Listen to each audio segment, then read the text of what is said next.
আসসালামু আলাইকুম। অভিযান নিউজ টিভিতে সবাইকে শুভেচ্ছা জানাচ্ছি। সঙ্গে আছি আমি মেহজাবিন খানম। শুরুতেই জানিয়ে দিচ্ছি সংবাদ শিরোনাম। সুনামগঞ্জে পানিতে নেমে বিদ্যুৎ পৃষ্ঠে দুই কিশোরের মর্মান্তিক মৃত্যু।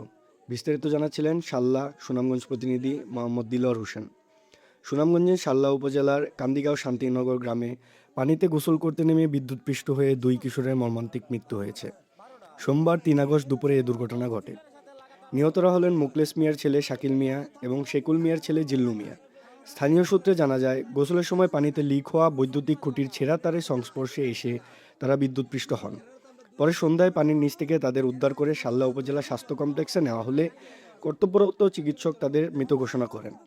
শাল্লা থানার ওসি শওকত আলী জানান, নিহতদের পরিবারের কোনো অভিযোগ না থাকায় মরদেহ স্বজনদের কাছে স্থানান্তর করা হয়েছে এবং এ ঘটনায় থানায় একটি অপমৃত্যুর মামলা রুজু করা হয়েছে।